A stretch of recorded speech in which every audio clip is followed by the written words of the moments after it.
is Brunch with Bernie. Senator Bernie Sanders with us for our national town hall meeting, 866-987-THOM, our telephone number. If you'd like to speak with Senator Sanders, his website, sanders.senate.gov. And Bernie, welcome to the program. Good to be with you, Tom. And tomorrow is the one-year anniversary of your 8.5-hour filibuster on the floor of the Senate. That was a big deal. That was and it's a book now, in fact, that people can get. Yep.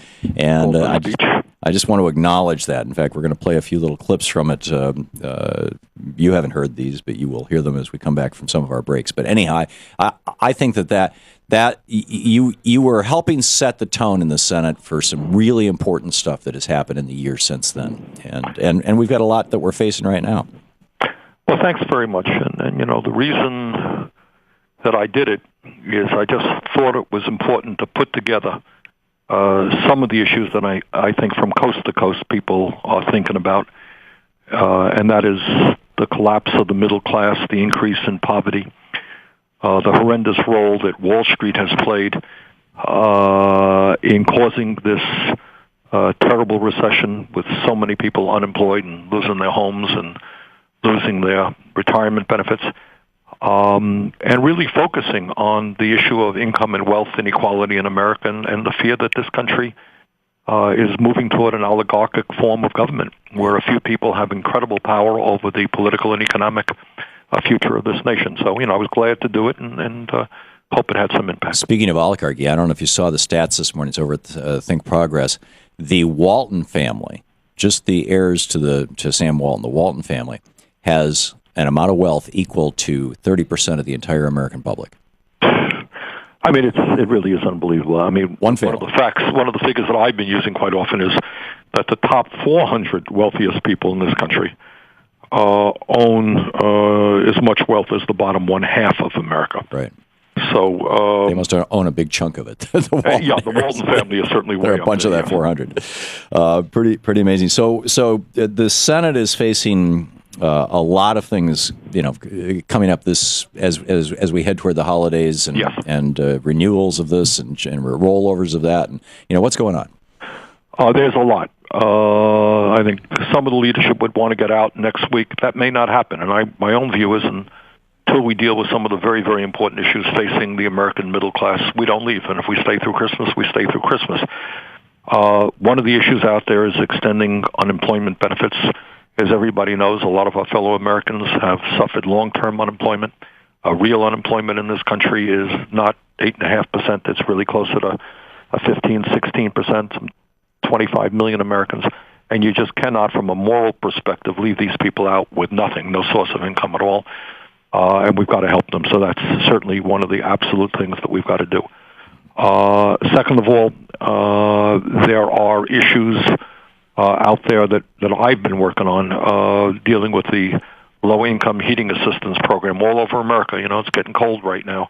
And I know in Vermont, you got a lot of older people with disabilities, families with kids who are worrying about how they stay warm this winter. So actually, Jack Reed of Rhode Island, Senator Olympia Snowe of Maine, and I are working very hard to at least get level funding so that nobody goes cold this winter. Another issue, which is certainly not going to be addressed in the next couple of weeks, but is terribly important to me, is bringing people together around a constitutional amendment that I've offered yesterday. Congressman Ted Deutsch offered recently as well, same amendment, to address finally this horrendous Supreme Court decision on Citizens United. Yes, my favorite topic. It is just enormously important. And we have got some information up on our website, sanders.senate.gov. We've got a petition going there. I'll tell you, Tom, as I understand it, I just talked to my staff. In one day, we got 50,000 signatures. Yeah, I read your amendment on the air either yesterday or the day before. Oh, thank you. Well, maybe that's one of the reasons why. But I think it taps a nerve, and people understand that it is basically insane, almost, and I use that word advisedly, completely undermines what American democracy is supposed to be about when when 5 members of the Supreme Court in a 5-4 decision say, well, we believe that a corporation is a person. Now, you know what? Nobody I know thinks the Bank of America or ExxonMobil is a person. Yeah. And that the Supreme Court says, well, they're a person, therefore they're entitled to First Amendment rights, which means without government regulation at all, without any disclosure at all, because they now have First Amendment rights. They can express their political views by spending as much money as they want on television or radio ads supporting or defeating the candidates they want. Right. Nobody I know, whether you're a Democrat or Republican and independent, thinks that that makes any sense at all. And what it does is it takes a bad campaign finance situation, which is what we've had for many years, and makes it much worse. The practical results, the real practical results, is that people like the Koch brothers and other billionaires and corporate people sit in a room and they say, okay, let's divide it up. We'll put $20 million into California, $15 million into Wisconsin, $12 million into this state, $10 million into that state, and it doesn't matter because we have hundreds and hundreds and hundreds of millions of dollars that we can play with. There is no disclosure. So go home tomorrow, and if you're living in Ohio, it's already happened. If it's in Florida, you'll have these phony groups out there, Citizens for a Better whatever, attacking good people or supporting other people. Nobody knows who's behind the money, no disclosure requirements, unlimited sums of money. Now, if anyone thinks that's what American democracy is supposed to be about, well, I don't know that person. Yeah. So it's a real issue. We have introduced the constitutional amendment in the Senate. Senator Mark Begich of Alaska is a co-sponsor. We hope to get others. Ted Deutsch introduced it in the House, and we hope to rally public support for it. Yeah, I think it's an absolutely marvelous thing, and it's incredible. I mean, they use the First Amendment for free speech. They use the Fourth Amendment to hide things. They use the Fifth Amendment to tobacco companies and asbestos companies for years to hide their crimes. They use the 14th Amendment to force themselves on communities. And here's the irony, Tom. In the middle of all of this, Supreme Court says they have First Amendment rights. Right. These same people, Republican leadership who pushed very hard for the Citizens United decision, are right now trying to suppress the right of lower-income people, seniors, people of color to vote in state after state after state. So on one hand, we're making Bank of America, Wall Street into people. They can spend unlimited sums of money. And on the same period, we're saying to older people, poorer people, well, we don't know if you can vote because we're worried about voter fraud. And even if you don't own a car, you're going to have a photo ID, and it's going to be a little bit difficult for you to get it. Sorry, you can't vote. Yeah. That's what's going on. So one hand, giving more and more power to the big money interest, at the same exact time trying to deny millions of people the right to vote. This is just a huge issue. And, people ask me, well, is this constitutional amendment going to pass? No, it's not going to pass tomorrow. It's not going to pass the House and the Senate, certainly under the present composition. But it is an issue now. We have to rally the American people on. We have to educate it. And by the way, to reiterate, this goes across party lines. Republicans don't believe it makes sense. Independents don't. Democrats don't. Progressives, conservatives. And I think we can eventually pass an amendment like this if we do a good job organizing. Yeah, I debate a lot of Tea Partiers on this show, and I have never found one who will defend corporate personhood. I mean, so and that's the far right of the far right, right? And they're saying corporate personhood is crazy.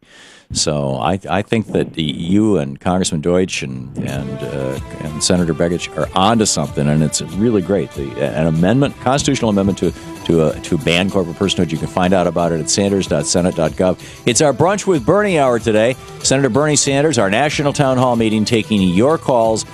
Bernie, you're live in Barrie, Vermont today? I am. Yeah. I am at the Community National Bank, one of the good community banks. They've been kind enough to lend me an office here. Great. Hang on just a second.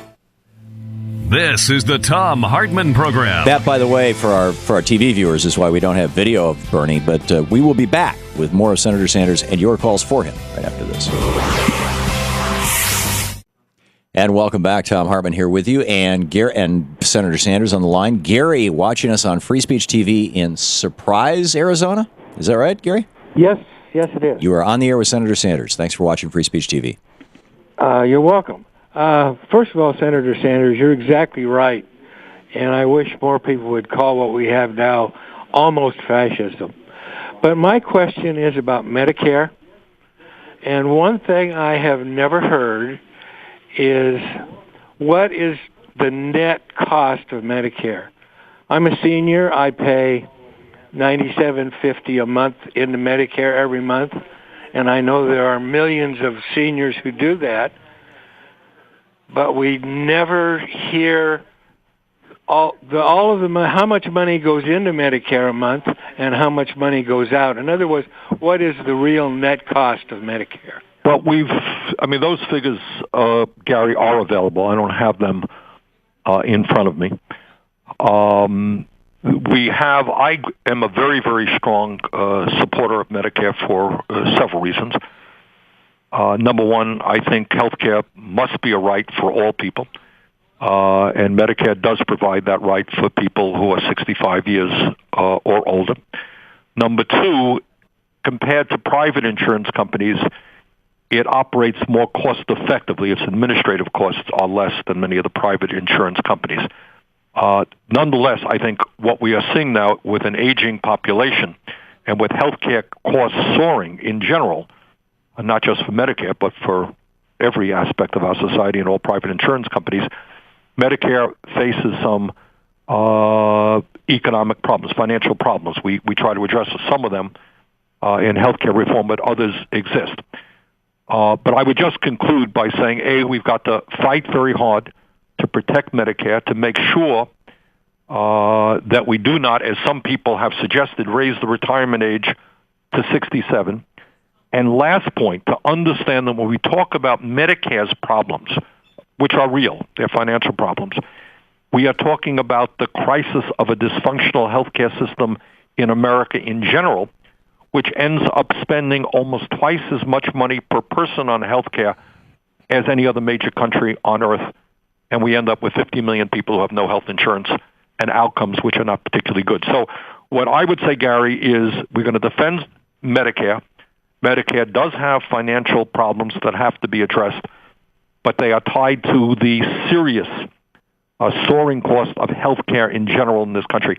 That is why, by the way, I support a Medicare for All single-payer program, which is the only way that I know to provide universal health care to all of our people in a cost-effective way. Yeah, and Bernie, just 20 seconds till the break. Don't we also have to deal with the poison pill that Bush and the Republicans put in of Medicare Part D, where the government can't negotiate drug prices?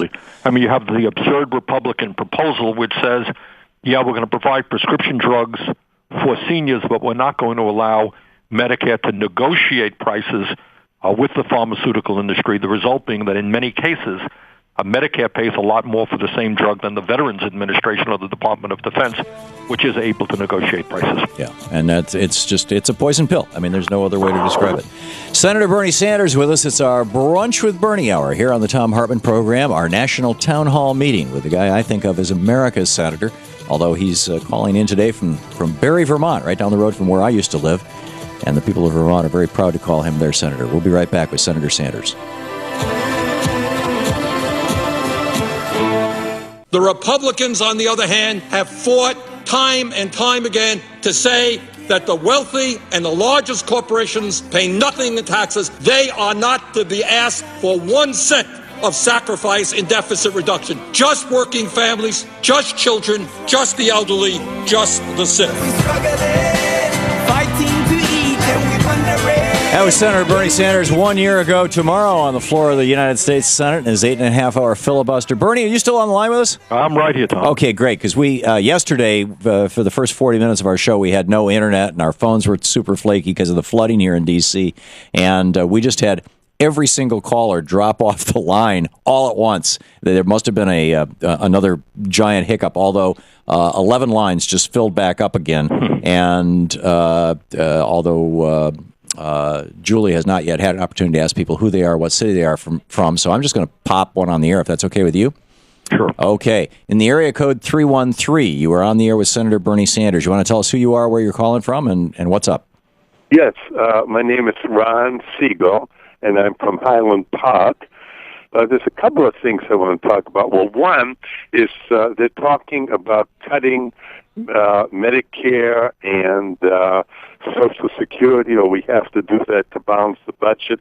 Right now, we're spending over $70 million and under a year, $70 million a year. And under the Bush administration, we spent $500 million for a giant nuclear device. And we're spending this money, our tax dollars, to endanger ourselves. And we are building. Have you ever heard of the Large Hadron Collider? Yeah. Okay. So Bernie, your thoughts on that? I'm sorry, that was the collider? Yeah, he was the Large Hadron Collider. Yeah. Well, what I do know, Ron, is, you raise above and beyond the collider. We have a $15 trillion national debt and a $1.3 trillion deficit, which to a significant degree was caused by two wars unpaid for, huge tax breaks for the wealthy, and lost revenue as a result of this terrible recession, which was the result of Wall Street greed and illegal behavior. And what I have said and what I said in the speech, the 8.5-hour speech that I gave a year ago, is that you do not balance the budget, you do not do deficit reduction on the backs of the middle class by cuts in Social Security, Medicare, Medicaid, children's needs, health care needs, because there were two wars that were unpaid for, and we gave huge amounts of tax breaks to millionaires and billionaires and large corporations. And that's why I voted against that proposal last December and voted against the proposal just in August on the debt ceiling issue. So I think what you do is you do deficit reduction in a way that is fair. And the way that's fair is to take a hard look at military spending, among other things. We've tripled military spending since 1997, despite the gradual wind down of the war in Iraq. If you look at the defense authorization bill just passed last week, which I voted against, continue to see a huge amount of spending for the military. We certainly know that there are all kinds of loopholes that large profitable corporations continue to enjoy. In some cases, oil companies making huge sums of money, paying zero in taxes. We are losing $100 billion a year in revenue stashed away in the Cayman Islands and other tax havens around the world. So, yes, we can move toward deficit reduction, but we can do it in a way that is fair to working families and does certainly not cut Social Security, Medicare, or Medicaid. Jack in Putney, Vermont. You're on the air with your Senator Sanders. Hey, Bernie, I almost came up to Barry from Putney because I didn't figure I'd get through to you. But, hey, I was watching the climate change conference today. Some alarming stuff, absolutely alarming, in terms of how where the United States stands as not being a leader in the world. Anyway, they had a guy yesterday who was part of the conference. He's part of the team that's there to vote on this stuff, who suggested that free enterprise, that we turn it over to free enterprise, companies that make green products on a large scale. He said, I'm part of that business, and I want to sell these products. Have you heard any talk about that at all, or do you think it would work in terms of taking the politics, the government politics, out of the climate change issue and loop it in with improving the economy? It's a no-brainer. What do you think of that? Well, I tell you what I think, Chuck.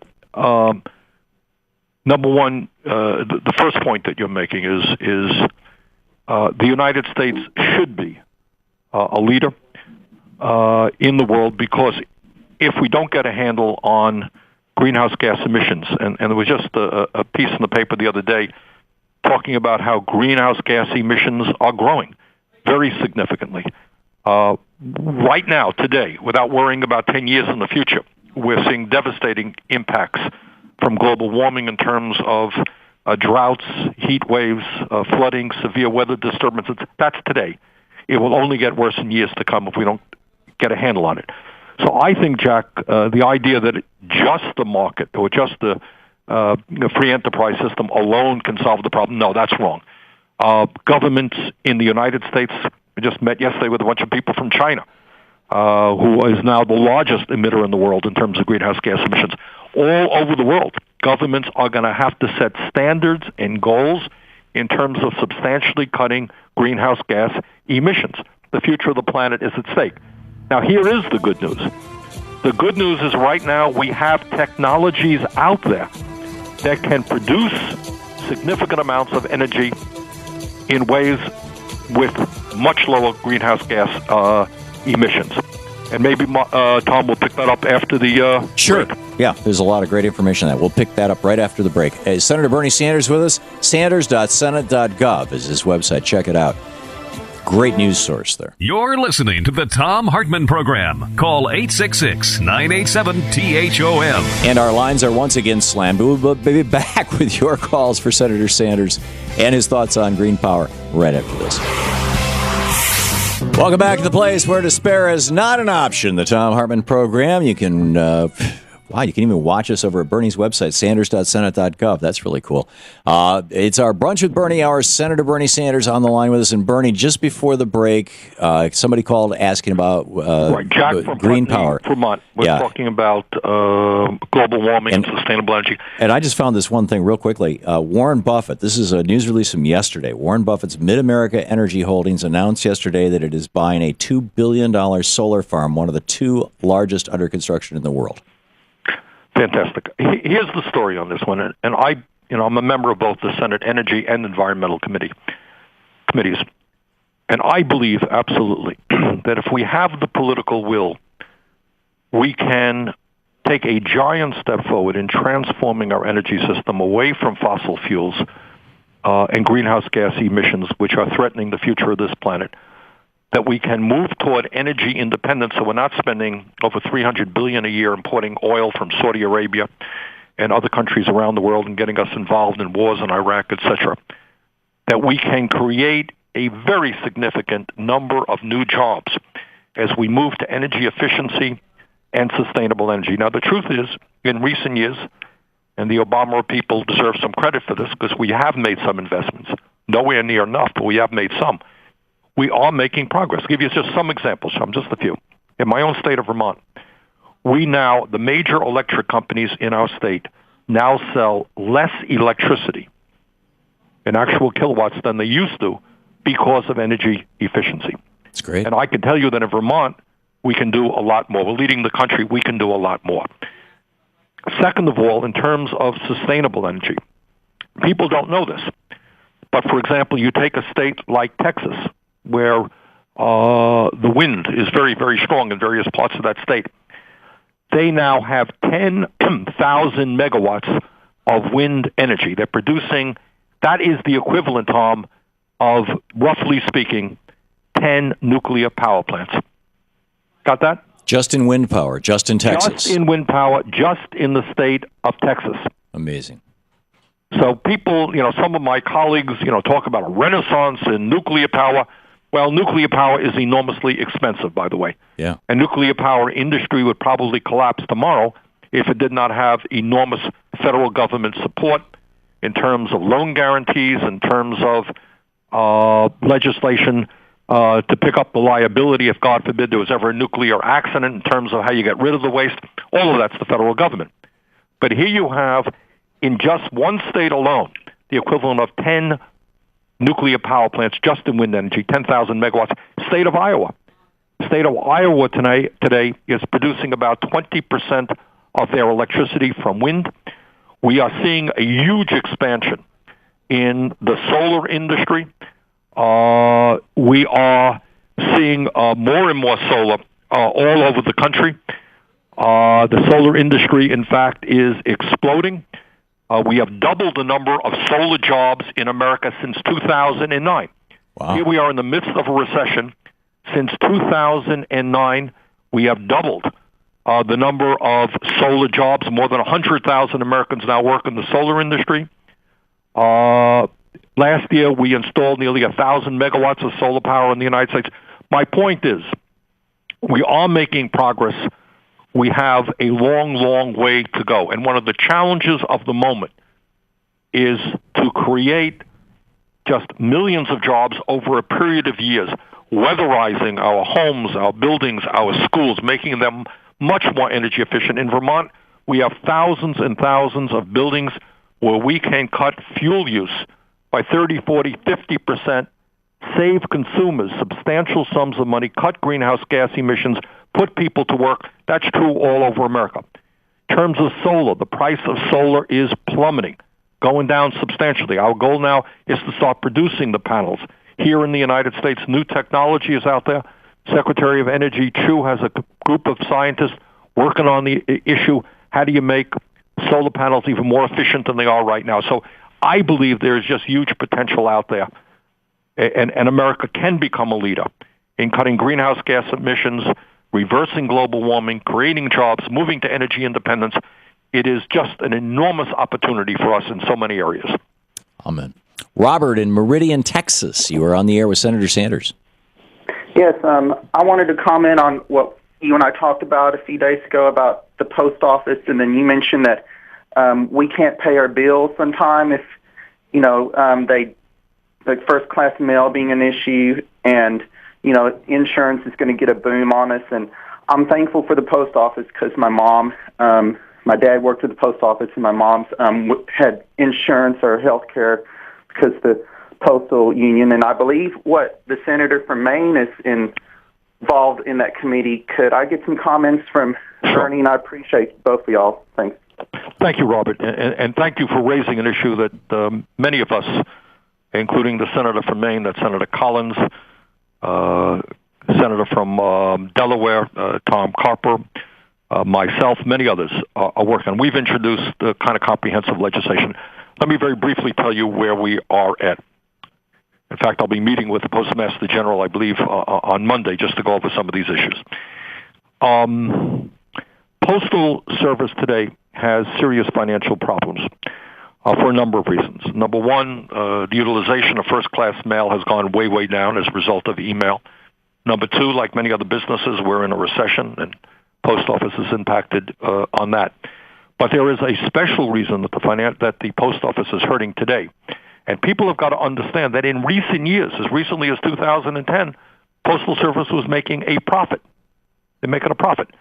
The most serious, immediate financial problem the Postal Service has to deal with is a very onerous and unfair congressional mandate by which they have to pay out 75 years of future health care retiree benefits in a 10-year period. To the best of our knowledge, certainly no other government agency has to do that. We don't know of any corporation that has to do that. So they have got to come up with a huge amount of money to pay out future health care retiree benefits in a way that no other entity that we know of has to do that. So what we are saying is that is just onerous, that is unfair, putting just a huge burden on the post office. Second of all, without going into all kinds of detail, way back in the 1970s when the Postal Service stopped being a government agency and moved to an independent agency by which it raises its revenue not from the government but from the products it sells, in a complicated transaction, the Postal Service paid a lot of money into the Federal Employment Retirement Service. There are studies out there which suggest they paid far too much for that. Yeah. Where we are at this moment is there are some at the Postal Service who think the only solution to the Postal Service's financial problems are to cut. Lay off in the near future 100,000 workers, which to my mind in the middle of a recession is exactly what you don't want to do. They want to end Saturday mail delivery. They want to close down hundreds of processing plants around this country, which means that when you mail a letter, it could take you up to 5 days to get that letter delivered.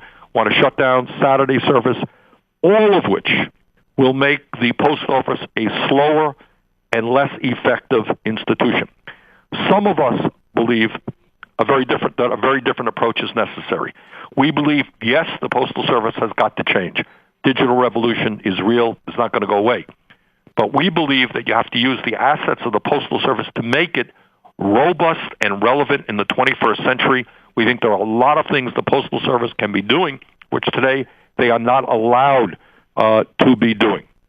And we are working very hard. We have legislation in which deals with the accounting problems, which calls for the creation of a commission which will say, how do we make the Postal Service strong and relevant in the 21st century without laying off 100,000 workers? And C, we're also working on a concept which now has 20 co-sponsors that says, hey, wait a second, we can't let the Postal Service just start slashing before Congress comes up with a plan. So what I would say to you, Robert, this is a very, very big issue. It impacts not only postal workers, but our entire economy. Because if we end up coming up with a slower, less effective Postal Service, it will affect millions and millions of workers in all kinds of areas who today utilize the Postal Service. John in Minneapolis. We have just a minute to the break, John. Real quick question for Bernie. Yes, I was wondering what legislation is being proposed to prevent another financial meltdown like the one that we've gone through. I think, that this has created such a problem, not just in this country, but throughout the world. And it would be the same as if, in my practice as a respiratory therapist, I were to kill a patient. There is no accountability in these professions. Something needs to be done. I don't, know what. So, Bernie, what's being done? Well, John asked a very profound question, and that's certainly one of the issues that's motivating the entire Occupy Wall Street movement. Look, Wall Street is unbelievably powerful. The six largest financial institutions in this country control assets equivalent to 65% of the GDP of the United States of America. That's over $9 trillion. So, I think John is asking a very profound question. And unless we get a handle on Wall Street, I don't see our economy doing what it has to do for the middle class. How you do that is a subject of a lot of discussion. We've got some ideas, and maybe we can touch upon it, Tom, when we return from the break. All right, great. We'll be right back. Senator Bernie Sanders is on the line with us. Our Brunch with Bernie segment here, our national town hall meeting on the Thom Hartmann Program. Sanders.senate.gov is Bernie's website. Great news resource. You're listening to the Thom Hartmann Program. Visit ThomHartmann.com for audio and video archives. And you can subscribe there to his newsletter, The Bernie Buzz, which is also a great news resource. A lot of great information. Sanders.senate.gov. Check it out. And welcome back. And Angelo in... Well, Tom, if we could Bernie? answer John's question about Wall Street. Yeah, go for it. Just very briefly. John, here are some of the areas that some of us are working on. I think it is imperative when you have a half a dozen financial institutions with assets equivalent to 65% of GDP in America. I think you got to do what Teddy Roosevelt did 100 years ago. You got to start breaking these financial institutions up. We're going to reintroduce legislation to do just that. I think there's a lot of support for that concept all over the country, not only in terms of too big to fail, but also in terms of concentration of ownership. Second of all, I think you need basic reform of the Fed. I think everybody understands that the Fed was asleep at the wheel when we slipped into this horrendous crisis of 3 years ago, which has led us to where we are today. So there's a lot to be talked about.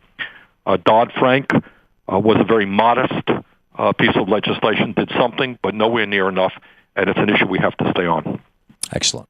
Angelo in Morrilton, Arkansas. Thank you for watching Free Speech TV, Angelo. You're on the air with Senator Sanders.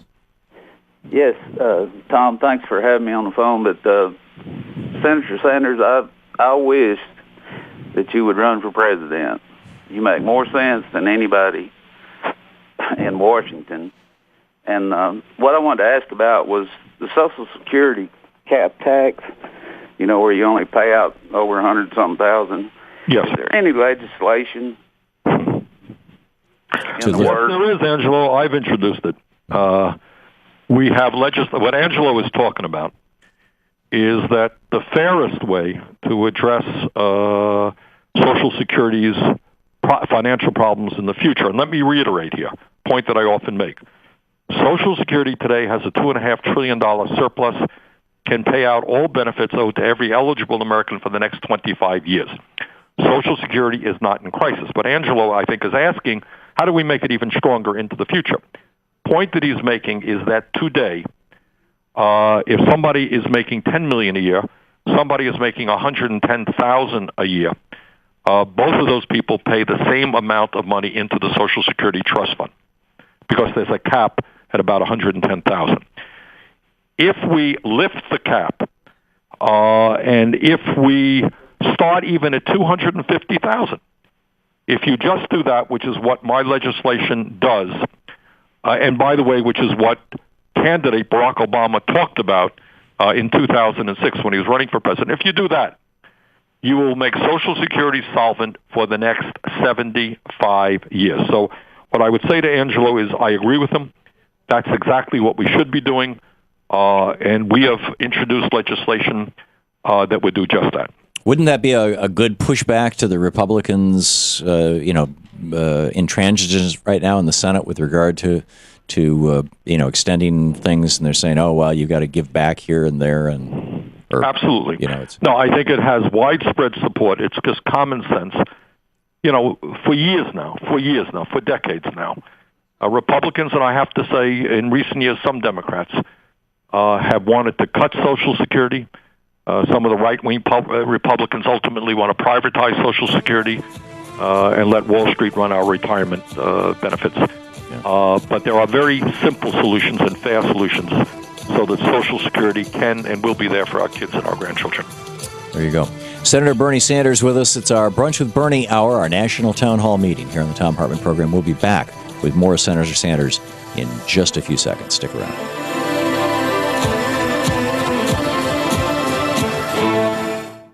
This right-wing ideology is a set of beliefs which ultimately wants to destroy Social Security, Medicare and Medicaid, and make devastating cuts in education, Head Start, environmental protection, nutrition, infrastructure, and every other program which protects the interests of working families and the middle class.